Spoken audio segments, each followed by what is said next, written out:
تو ڈاکٹر تیسر سعد جو ہے انٹرنیشنل اسلامک یونیورسٹی میں ایسوسیٹ پروفیسر ہے کمپیریٹو ریلیجن کے. بنیادی طور پہ پروجیکٹ ہے جس پہ کام سٹارٹ کیا تھا میں نے اپنے ایک کولیگ کے ساتھ اور اپنے دوست کے ساتھ کچھ سال پہلے، 1-2 سال پہلے، لیکن یہ کام مکمل نہیں ہو سکا، ابھی راستے میں ہی جو ہے نا وہ رہ گیا. تو چونکہ تیمور صاحب کا حکم تھا کہ رمضان کی سیٹنگز میں بھی اپنا کچھ حصہ ڈالوں، تو پھر ظاہر ان کو انکار کرنا ممکن نہیں تھا. تو جس حالت میں جیسا ہے اس میں سے میں نے سوچا کہ کچھ چیزیں آپ لوگوں کے ساتھ جو ہے وہ آپ کے ساتھ شیئر کی جائیں. تو اس کا جو بنیادی میدان ہے اس پریزنٹیشن کا یا اس کام کا، وہ ہے جس کو تھیمیٹک تفسیر کہا جا سکتا ہے، یا تفسیر موضوعی جس کو کہتے ہیں، جس میں آپ قرآن پاک کو سمجھنے کا ایک جو طریقہ ہے جس میں آپ ترتیب کے ساتھ چلتے ہیں، صورتوں اور آیات کی ترتیب کے ساتھ قرآن پاک کی تفسیر کرتے ہیں. تو یہ روایتی طریقہ. اس کے علاوہ ایک نیا جو ہے وہ رجحان یہ ہے تفسیر میں کہ آپ کوئی ایک موضوع لے کے تو اس پہ جو آیات ہیں ان کو اکٹھا کرتے ہیں، پھر ان کے متعلق جو ایشوز سامنے آتے ہیں، جو سوالات سامنے آتے ہیں، جو اسٹرکچر سامنے آتی ہے، اس کو دیکھتے ہیں اور اس پہ غور کرتے ہیں. تو یہ بنیادی طور پہ اس کا تعلق جو ہے نا وہ اس کام کا تعلق اس تھیمیٹک تفسیر کے جو ہے نا وہ اس سے تھا اس کے ساتھ تعلق ہے. اس میں پلیس کر سکتے ہیں آپ اس کو. تو اس میں جو تفسیر موضوعی کا جو پہلو ہے وہ تو ہے، لیکن اس کے علاوہ ایک بنیادی سوال جو ہمارے سامنے ہے، جس پہ ابھی ہم نے زیادہ کام نہیں کیا، جس پہ کام بھی کرنا ہے، لیکن کچھ امپورٹنٹ چیزیں اس کے حوالے سے کچھ جو کہتے ہیں کہہ سکتے ہیں اشارے جو ہیں کچھ وہ ہمیں مل گئے ہیں. وہ سوال یہ ہے کہ یہ جو آیت کا تصور ہے، اس کا تعلق یا اس کا اگر آپ موازنہ کرنا چاہیں جو منطقی دلیل ہوتی ہے، لاجیکل آرگومنٹ ہوتی ہے، تو اس کے ساتھ اس کو آپ کیسے ریلیٹ کر سکتے ہیں؟ کیا آیت جو ہے وہ مکمل معنوں میں ایک منطقی دلیل ہوتی ہے جس کو منطق والے دلیل کہتے ہیں یا برہان کہتے ہیں، یا یہ اس سے کچھ زیادہ یا اس سے کچھ کم یا اس سے کچھ مختلف چیز ہوتی ہے؟ تو یہ بنیادی ایک ہمارا سوال ہے جس کی طرف ہم آخر میں جائیں گے. لیکن ظاہر ہے یہ ساری چیزیں ہم یہاں نہیں کر سکیں گے. تو یہاں جو چیزیں ہم نے کرنی ہے وہ بنیادی طور پہ اس لفظ کا جو مفہوم ہے اس کو واضح کرنے کی کوشش کریں گے. قرآن پاک میں اس کو کن کن معنوں میں استعمال کیا گیا ہے، کن کن چیزوں کے حوالے سے استعمال کیا گیا ہے. اس کے علاوہ آیات جو ہیں وہ کون لوگ ہیں جو آیات طلب کرتے ہیں اور وہ ان کو کیوں طلب کرتے ہیں، اور جب آیات آتی ہیں تو ان کے ساتھ آپ رسپونڈ کیسے کیا جا سکتا ہے، وہ کون کون سی صورتیں ہیں جن میں آیات جو ہیں ان کو رسپونڈ کیا جا سکتا ہے، کون سی صورتیں اچھی ہیں ان میں سے مطلوب ہے، یعنی ان طریقوں سے آیات کی طرف رویہ اختیار کرنا چاہیے، اور کون سے طریقے وہ ہیں جو مطلوب نہیں ہیں، جو غلط ہیں. اور پھر اس کے علاوہ جو کچھ روحانی یا صوفی حوالے سے جو انٹرپریٹیشنز ہو سکتی ہیں یا ہوتی ہیں کچھ آیات کی، ان کی طرف ہم بات کریں گے. آخر میں ہم تھوڑی سی بات پھر یہ جو آیت کا دلیل کے ساتھ تعلق ہے اس کے بارے سے بات کرتے ہیں. تو آغاز کرتے ہیں ذرا جو لسانی اور معنوی قسم کی چیزیں ہیں اس کے لفظ کے معنی کے حوالے سے. اس طرح کچھ چیزیں ذرا جلدی سے ہم دیکھ لیتے ہیں پھر ہم آگے بڑھتے ہیں. تو آپ کو پتا ہے کہ عربی زبان کا ہر لفظ جو ہے وہ ایک خاص ایک روٹ سے اور مادے سے وہ ماخوذ ہوتا ہے، اور اس لفظ کی جتنی مختلف صورتیں ہوتی ہیں وہ ان میں وہ جو بنیادی معنی ہوتا ہے اس کا جو روٹ میننگ جس کو آپ کہہ سکتے ہیں وہ اس کے اندر آپ کو ملتا ہے. تو جو آیت کا لفظ ہے اس کے بارے میں جو علماء لسان ہیں، جو ماہرین لسانیات ہیں عربی کے، ان کی مختلف آراء ہیں کہ یہ لفظ کس مادے سے ماخوذ ہے. تو ان میں سے جو ایک دو میں نے یہاں آپ کے سامنے رکھی ہیں، ان میں سے ایک یہ ہے کہ اس کا ایک جو مادہ ہے وہ ہے ایّا، جس کا مطلب یہ ہے کہ کسی چیز کی کے امکان کا جو ہے وہ توقع رکھنا یا انتظار کرنا کہ کوئی چیز ہوگی، یا کسی جگہ قائم ہونا، ثابت ہونا، کسی جگہ رہنا، قیام پذیر ہو جانا. ایک معنی یہ ہے. اس معنی سے میں ایک جگہ یہ لفظ قرآن پاک میں استعمال ہوا بھی ہے جو تھوڑا سا آگے چل کے آپ کو میں وہ آیت بتاؤں گا، ڈویلنگ، ٹو ڈویل. دوسرا جو ہے وہ جس کا مطلب یہ ہے کہ کسی چیز کا ارادہ یا قصد کرنا. جب کوئی شخص یہ کہتا ہے تأییت، اس کا مطلب یہ تھا کہ میں نے اس کا قصد کیا یا ارادہ کیا. اور جس کانٹیکسٹ میں وہ یہ بات کہتا ہے وہ یہ ہے کہ میں کسی شخص کو دیکھنے کا یا کسی شخص سے ملنے کا ارادہ کیا. کیونکہ جب آپ کسی شخص کو ملتے ہیں تو وہ شخص اپنی شخصیت کے ساتھ، اپنی پرسنالٹی کے ساتھ آپ کے سامنے آ جاتا ہے. تو وہ جو پرسنالٹی ہے اس کی، انسان کی شخصیت ہے، اس کے لیے بھی لفظ بنیادی طور پہ استعمال کیا جاتا ہے. جب آپ کسی شخص کو دور سے آتا ہوا دیکھتے ہیں تو ابھی آپ پورے طور سے اس کو پہچان نہیں رہے ہوتے ہیں، لیکن آپ کو یہ احساس ہوتا ہے کہ وہ شخص آ رہا ہے، وہ انسان آ رہا ہے. تو وہ جو اس کا ہیولا سا آپ کو نظر آتا ہے، جو شبیہ آپ کو نظر آتی ہے اس کو اس شخص کی شخصیت کی ایک آیت یا ایک نشانی کے طور پہ لیا جاتا ہے، اس لیے یہ اس روٹ کے ساتھ بھی اس کو جوڑا جاتا ہے. تو یہ اس کا جو روٹس ہیں اس کی کچھ مثالیں ہیں یا کچھ اسی صورتیں ہیں. اچھا، یہ باقی الفاظ کی طرح اس کے بھی ظاہر ہے کہ صرف ایک مطلب نہیں ہے، ایک پوری رینج ہے، ایک آپ کہہ سکتے ہیں کہ پوری ایک پٹی ہے جو ہے نا وہ اس کے ممکنہ معنی کی. تو ان میں سے جو ہیں وہ 3-4 وہ یہاں میں نے آپ کے سامنے لکھے ہیں. میں سے سب سے مشہور اور سب سے معروف ہے وہ ہے نشانی. آیت کو نشانی کے طور پہ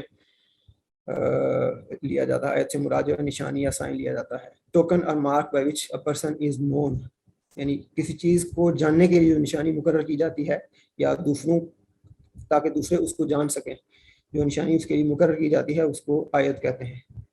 اچھا، جیسے کہ میں نے ابھی بتایا کہ ایک انسان کی جو شخصیت ہے، چونکہ وہ اس کے وجود کی ایک جو ہے نا وہ ایک طرح کی نشانی ہوتی ہے کہ انسان وجود رکھتا ہے، تو اس لیے انسان کی شخصیت صرف فرد کے لیے بھی یہ لفظ بولا جاتا ہے. تو یہ پرسن یعنی شخص کے یا فرد کے معنوں میں بھی استعمال ہوتی ہے. اس کے علاوہ ایک اور مشہور معنی اس کا جو ہے وہ ہے لیسن، عبرہ. جب عبرت حاصل کی جاتی ہے، ایک چیز سے آپ عبرت حاصل کرتے ہیں کسی دوسرے چیز کے لیے، you learn a lesson from something for something. اچھا، یہ لفظ بڑا مزیدار ہے جو عبرہ ہے، اس لیے کہ عبرہ کا مطلب یہ ہے کہ یہ ایک ایسی چیز ہے جس کو آپ نے عبور کرنا ہے.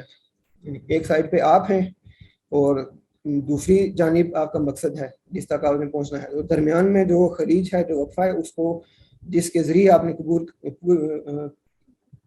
کرنا ہے، پورا کرنا ہے یا پہنچنا ہے، وہ ہے وہ عبرہ ہے. اور جو لفظ ٹیکسٹ ہوتا ہے اس کے لیے لفظ استعمال ہوتا ہے عبارہ، وہ بھی اسی کے ساتھ اسی روٹ سے وہ ماخوذ ہے. عبارت جو ہے، جب آپ کو عبارت دی جاتی ہے، ٹیکسٹ دیا جاتا ہے، جیسے قرآن پاک کی عبارت دی گئی ہے، تو وہ عبارت جو ہے اس سے آپ جو ہے وہ اس کے معنی تک پہنچتے ہیں. معنی جو ہے وہ مقصد ہے. آپ کا ذہن یا آپ جو پڑھنے والا ہے وہ جو ہے نا وہ اس معنی تک پہنچنا چاہتا ہے، لیکن اس معنی تک وہ ڈائریکٹلی نہیں پہنچ سکتا. اس معنی تک پہنچنے کے لیے اس کو عبارت کو عبور کرنا پڑے گا. تو آیت جو ہے نا وہ بھی اسی طرح، جیسا کہ میں تھوڑا سا آگے جا کے واضح کروں گا، اس طرح ایک چیز ہے جو درمیان میں آتی ہے آپ کے اور آپ کے جو چیز آپ جاننا چاہتے ہیں اس کے. انڈیکیشن، ایویڈنس، پروف، یہ دلیل بھی ہو سکتی ہے، ثبوت ہو سکتا ہے کسی چیز کا، کسی چیز کی نشاندہی کہ یہ فلاں چیز جو ہے وہ ہو سکتی ہے یا موجود ہے. پیغام، ابلاغ، اس کو عربک میں رسالہ کہتے ہیں، اس کے معنی میں بھی استعمال ہوتا ہے آیت کا لفظ. انٹائرٹی، یہ اوریجنل جو پرانے اس کے جو اصل یوزیجز ہیں ان میں سے ایک ہے کسی چیز کی کلیت. تو اس کی جو مثال ایک دیکھی تھی میں نے ڈکشنری میں، وہ یہ تھی کہ جب کچھ لوگ اکٹھے ہو کے کسی جگہ حملہ آور ہوتے یا کسی جگہ جاتے تو پھر اس وقت یہ لفظ بولا جاتا کہ خرج القوم بآیاتہم، کہ لوگ جو ہے نا وہ اپنی آیت کے ساتھ، یعنی کہ اپنی کلیت کے ساتھ جو ہے نا وہ روانہ ہوئے یا نکلے، باہر نکلے. اور یہ آخری جو ہے to dwell or be established on something، یہ پہلے میں نے روٹس میں اس کا ذکر کیا تھا. تو اس کے حوالے سے قرآن پاک میں ایک مقام ایسا ہے جہاں پہ ان معنوں میں آیت کو استعمال کیا گیا ہے. یہ حضرت ہود علیہ السلام جو ہیں وہ کہتے ہیں، میں یہ سورہ یونس کی یا شاید سورہ ہود کی آیت ہے، اپنی قوم کو یہ کہتے ہیں اتبنون بکل ریع آیۃ تعبثون، کہ ہر اونچی جگہ تم جو ہے وہ ایک بلڈنگ کھڑی کر دیتے ہو، اور اس کے ساتھ میں ابس میں پلینگ کے لیے، صرف پلے فلنس کے لیے، اس کا کوئی مقصد نہیں ہوتا، بس اپنا وہ تکبر ظاہر کرنے کے لیے کہ ہم بہت ترقی یافتہ ہیں اور ہم. تو یہاں پہ جو آیت کا لفظ ہے وہ بلڈنگ کے، عمارت کے سینس میں وہ استعمال ہوا ہے، کیونکہ عمارت جو ہوتی ہے اس کو جو ہے وہ اسٹیبلش کیا جاتا ہے، اس کو بنایا جاتا ہے، کسی جگہ پہ قائم کیا جاتا ہے. تو یہ ایک بنیادی معنی ہے اس کا، اس لفظ کا، ان کی رینج کا. لیکن ان میں جو سب سے فیمس، جیسا کہ میں نے کہا تھا، ویل نون اور مشہور اور معروف ہے، وہ ہے آیت کا بطور نشانی، آیت کا مطلب بطور نشانی. تو اسی کو لے کے ہم آگے چلیں گے.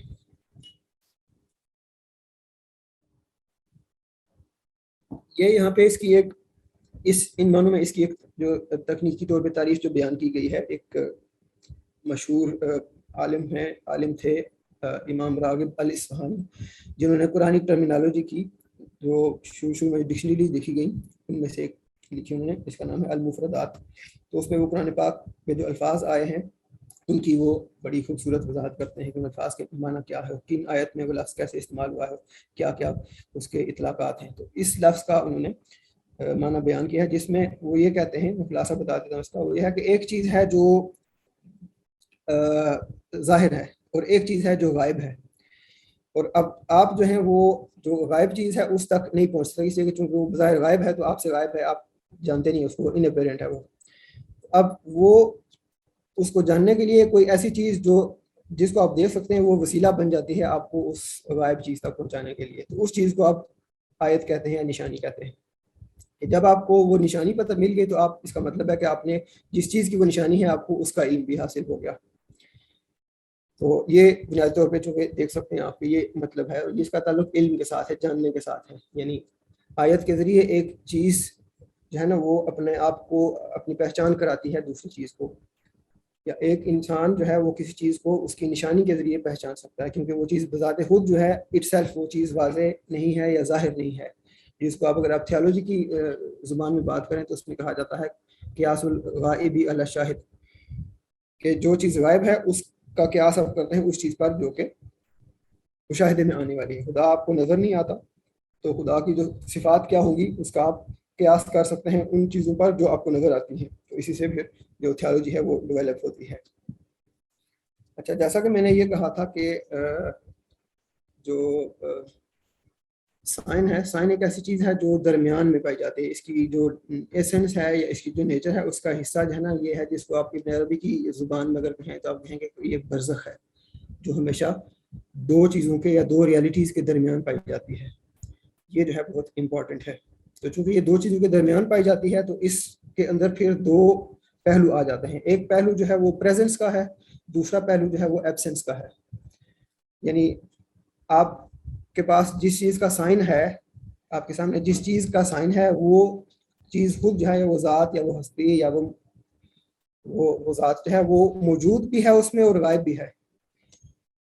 اس لیے کہ اگر وہ موجود نہ ہو تو پھر یہ نشانی نہیں ہے. اس لیے کہ نشانی بہرحال آپ کو کچھ نہ کچھ تو بتاتی ہے اس کے بارے میں، اور چونکہ یہ نشانی ہے اس کا مطلب ہے کہ وہ چیز نہیں ہے تو اس کی نشانی دی گئی ہے. اگر وہ چیز خود وہاں پہ موجود ہوتی ہے آپ کے سامنے، آپ کا ڈائریکٹ اس کے ساتھ تعلق ہوتا ہے، ڈائریکٹ اس کو جان سکتے تو پھر آپ کو اس کی نشانی کی ضرورت نہیں پڑتی. تو ایبسنس اور پریزنس دونوں جو ہے وہ اس کے اندر جو سائن ہے یا جو آیت ہے اس کے اندر موجود ہوتے ہیں. تو اس کو آپ مزید اگر آپ تھوڑا سا تصوف کے ساتھ یا میٹا فزکس کے ساتھ جوڑنا چاہیں تو آپ اس کو جو حجاب کا تصور ہے اس کے ساتھ بھی آپ دیکھ سکتے ہیں کہ جو حجاب ہوتا ہے وہ دونوں کام کرتا ہے، وہ چھپاتا بھی ہے اور وہ سامنے بھی لاتا ہے. تو آیت بھی ایک لحاظ سے یہ اس میں ٹو سائڈڈ یا دو چہرے اس کے جانب ہے، اسی لیے میں نے اس کو برزخ کا نام دیا ہے. یہ ایک اس کا چھوٹا سا وہ ہے ماڈل. آپ پہلے وہی بات جو میں کر رہا ہوں اس کے سامنے دیکھ سکتے ہیں. یہ سبجیکٹ ہے جس کو آیت دی گئی ہے، جس کو نشانی دی گئی ہے، جس کے واسطے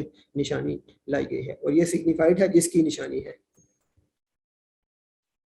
تو سائن جو ہے وہ دونوں کے درمیان میں آ رہا ہے. اس کو آپ کہہ سکتے ہیں کہ برزخ، چونکہ اس کا ایک چہرہ جو ہے وہ انسان کی طرف ہے، دوسرا چہرہ جو ہے وہ اس کی طرف ہے جس کی وہ نشانی ہے. لیکن جب ہم بات کرتے ہیں خدا تعالیٰ کی آیات کی، اگر سائن یا تو ایک ایسی چیز ہے جو عام جنرل چیز ہے جس کا تعلق صرف ریلیجن یا تھیولوجی یا اس سے نہیں ہے، تصوف سے نہیں ہے. عام جو زبان ہے اس میں بھی الفاظ ہیں وہ سائنس ہوتے ہیں جو ہے نا وہ چیزوں کے. لیکن جب آپ اس کو اپلائی کرتے ہیں مذہب پہ یا آیات اللہ کی بات کرتے ہیں خدا تعالیٰ کی آیات، تو اس میں کافی انٹرسٹنگ صورتحال یہ پیدا ہو جاتی ہے کہ چونکہ خدا کے علاوہ باقی جو کچھ بھی ہے وہ اس کی نشانی ہے.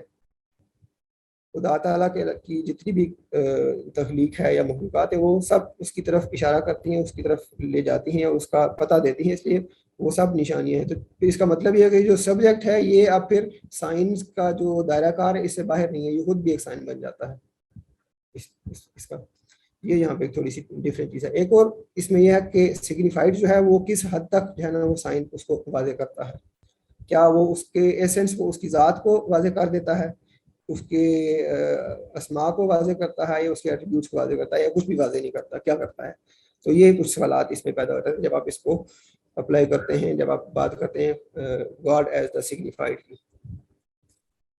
اچھا، قرآن پاک میں بہت سی اور وہ ہیں اصطلاحات ہیں جو اس سے ملتی جلتی ہیں، تو ان پہ بھی ایک نظر ڈالنی چاہیے اس میں جب ہم تفسیر موضوع کے حساب سے بات کرتے ہیں، جن میں ایک ہے علامہ، برہان، سلطان، شعار جس کی جمع شاعر ہے، اور ابرا کی بات ہم پہلے کر دی ہے، لہٰذا اس میں سے ہم ایک آدھ چیز کی ذرا بات کرتے ہیں 1 منٹ میں، پھر آگے چلتے ہیں. علامہ وعلامات بالنجم هم يهتدون، یہ قرآن پاک میں ایک جگہ یہ لفظ آیا ہے، علامات کہا گیا ہے یہاں پہ آیات کے معنوں میں.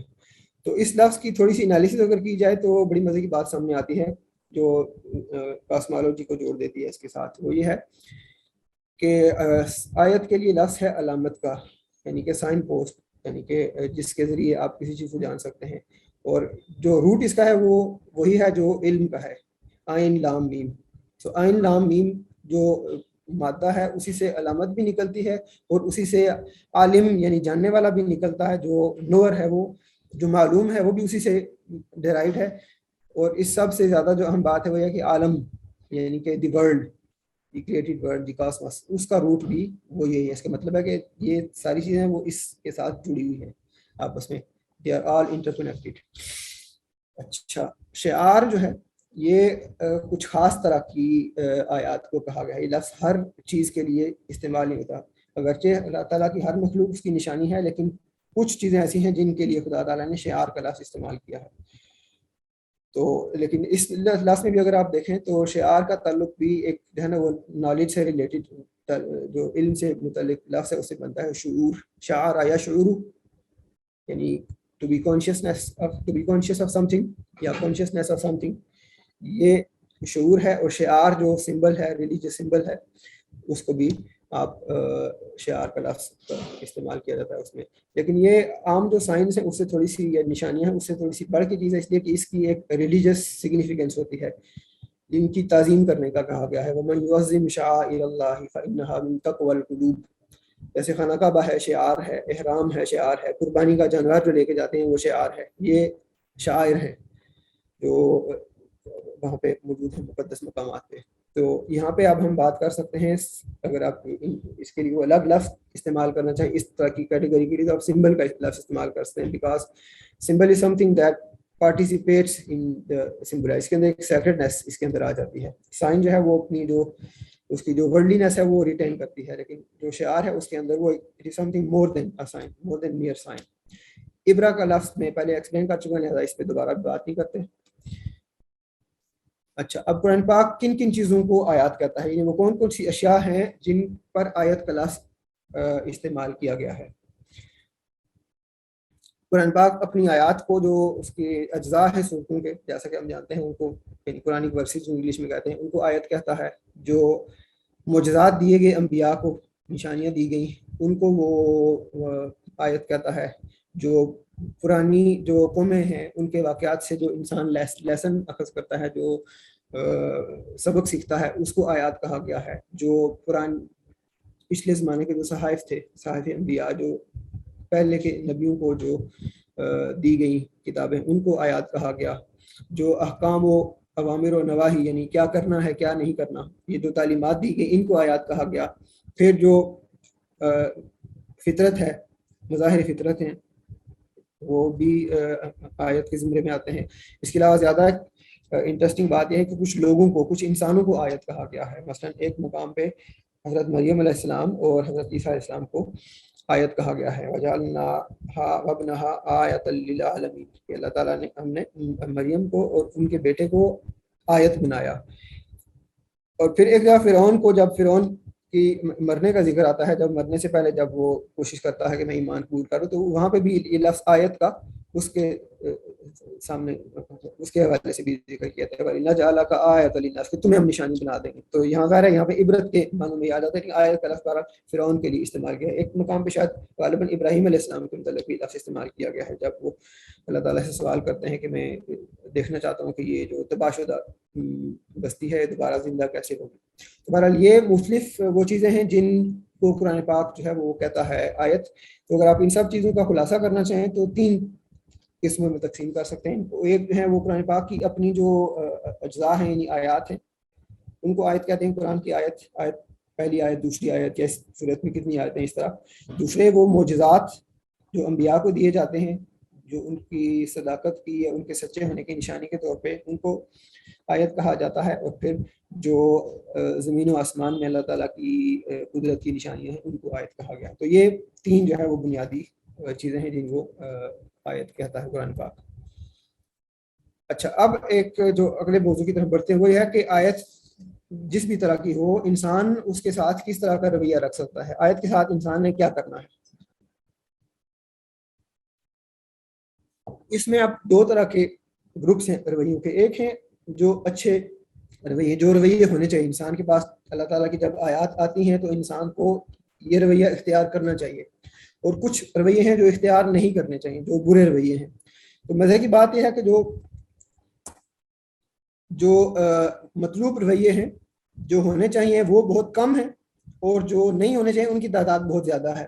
بنیادی طور پہ تین چیزیں ہیں جو قرآن پاک میں بیان کی گئی ہیں آیات کے حوالے سے. آیات پر ایمان لانا, ان پر یقین کرنا جو ایمان کا ایک حصہ ہے, بہرحال اس کو الگ سے بیان کیا ہے, یوقنون بآیاتنا یوقنون, اور ان کا اتباع کرنا, ان کی پیروی کرنا, یعنی ان کے جو تقاضے ہیں ان پہ عمل کرنا. یہ تین بنیادی جو تقاضے ہیں جو جن کا گڈ یا wholesome kind of human responses that are required to the ayat, to the signs of God. لیکن جب ہم جاتے ہیں جو unwholesome responses ہیں تو میں ایک لمبی لسٹ جو ہے وہ دکھائی دیتی ہے اس کی. حساب کی تفصیل میں ہم نہیں جا سکتے, جسٹ ایک نظر ڈال لیتے ہیں. ان میں سے ایک دو چیزوں پہ تھوڑا سا اگر آپ بات کر رہے ہیں تھوڑی سی انٹرسٹنگ لگتی ہیں. تکذیب کی جاتی ہے آیات کی, یعنی فالسفائی کیا جاتا ہے, ان کو کفر کیا جاتا ہے آیات کا, کیا جا سکتا ہے. غفلت برتی جا سکتی ہے آیات سے, یعنی آیات پہ توجہ نہیں دی جائے, آنکھیں بند کر لی جائیں, ان کو بھولا جائے, انسان بھول جاتا ہے آیات کو, ان کو بائی پاس کر دیتا ہے, مذاق اڑاتا ہے ان کا, ان کو معمولی عوض کے معمولی کسی چیز کے بدلے بیچ دیتا ہے آیات کو, یعنی اپنے مقصد کے لیے استعمال کرتا ہے, جس کی مثالیں ہم دیکھتے ہیں اپنے معاشرے میں بھی. اور جیسا کہ پہلے کہا مذاق اڑانا ان کا, اس انسلاخ جو ہے اس کی طرح میں بعد میں الگ سے آتا ہوں. اپنا منہ موڑ لینا, صدف کا لفظ ہے عربک میں, آیات سے منہ موڑ لینا, آیات کو ریجیکٹ کر دینا, آیات سے جھگڑا کرنا, اور آیات کے ساتھ فضول حرکتیں کرنا, فضول باتیں کرنا بس, اور تکبر کا مظاہرہ کرنا, مکر کرنا, اور آیات کو نقصان پہنچانے کی کوشش کرنا, ان کو اپنے کہتے ہیں وہ مقصد سے وہ حاصل نہ ہو سکے جن کے بھی نازل کی گئی ہیں. لیکن دو چیزیں ایسی ہیں جن پہ تھوڑی سی اگر بات کرتے ہیں. ایک ہے ظلم, آیت خدا تعالیٰ کی آیات پہ ظلم کرنا, اور انسلاخ, ان سے باہر نکل آنا. یہ دو مزے کی باتیں ہیں. ظلم سے مراد یہ آیت پہ اب ظلم کیسے ہو سکتا ہے. ظلم تو ہم عام طور سے بات کرتے ہیں انسان کسی دوسرے انسان پہ ظلم کر سکتا ہے, لیکن آیات پہ ظلم جو ہے وہ کیسے ہو سکتا ہے. تو اس کی جو ایک مثال ملتی ہے قرآن پاک سے وہ یہ ہے کہ موسیٰ علیہ السلام جب جاتے ہیں فرعون کے پاس اور اس کے سامنے جو اللہ تعالیٰ نے ان کو معجزات عطا کیے ہیں وہ ان کے سامنے لے کے آتے ہیں, تو موسیٰ جو فرعون ہے وہ فوراً کہتا ہے کہ یہ جو تم نے مجھے دکھایا ہے یہ جادو ہے. تو موسیٰ علیہ السلام حیرت سے کہتے ہیں اتقولون, وہ جو مفہوم ہے وہ یہ ہے کہ تم جادو کہہ رہے ہو, یہ جو چیز ہے یہ جادو ہے. تو اس سے لگتا یہ ہے کہ ظلم سے مراد یہ آیات میں ظلم سے مراد یہ ہے کہ ظلم کی جو ڈیفینیشن کی جاتی ہے وہ یہ ہے کہ آپ کسی چیز کو اس مقام پہ نہیں رکھتے جس پہ وہ جو اس کا بنتا ہے, بلکہ اس کو اس کے مقام سے ہٹا کے کسی اور پہ رکھ دیتے ہیں. تو چونکہ آیت جو ہے اس کو فرض بنتا تھا اس کا کہ وہ اس کو آیت تسلیم کرتا, اس کو آیت مانتا, خدا تعالیٰ کی اس کا جو رویہ تھا, اس کا جو تقاضا تھا اس کو پورا کرتا. وہ تقاضا پورا کرنے کی بجائے اس نے اس کو اس کے مقام سے ہٹا کے تو جادوگری کے مقام پہ رکھ دیا اس نے. تو اس لیے اس آیات اس لیے کہا گیا کہ ہم نے جب اپنی آیات فرعون اور اس کے جو سردار تھے ان کے بھیجی تو اس پہ انہوں نے ظلم کیا, آیات پر انہوں نے ظلم کیا, یعنی ان کو ان کا مقام نہ دیا, ان کو پہچانا نہیں آیات کو کہ یہ آیات ہیں. اچھا دوسری جو اس لسٹ میں سے جو چیز جس میں میں بات کرنا چاہتا ہوں 1 منٹ کے لیے وہ ہے انسلاخ. یہ قرآن پاک میں ایک جگہ پہ ایک شخص کا واقعہ بیان ہوا ہے جس کے بارے میں مفسرین مختلف آراء ہیں کہ وہ کون ہے. بلعم بن باعور نام کا شخص تھا بنی اسرائیل میں, اس کو تو اس کی ذکر ہوا ہے کہ اللہ تعالیٰ نے اس کو اپنی نشانیاں دی تھی, لیکن اس نے کیا کیا کہ یہ ان سے یہ نکل گیا نشانیوں سے. انسلاح کا لفظ جو ہے یہ ایسے ہوتا ہے جس کا مطلب یہ ہے کہ آپ کسی چیز کے اندر رہ رہے ہیں اور اس کے اندر سے آپ باہر نکل آتے ہیں. تو اس سے لگتا یہ ہے اس لفظ سے جیسے کہ جب خدا تعالیٰ انسان کو کوئی آیت دیتا ہے, خصوصی آیت جب دیتا ہے انسان کو, تو گویا کہ وہ اس کی ایک طرح کے سے ڈویلنگ بن جاتی ہے, انسان اس کے اندر رہتا ہے, یہ اس کا مقام بن جاتا ہے اگر صوفیاء کی اصطلاح میں بات کریں. تو جب کوئی شخص جو ہے وہ اس کی قدر نہیں کرتا اور اس کے اندر سے نکل جاتا ہے تو پھر وہ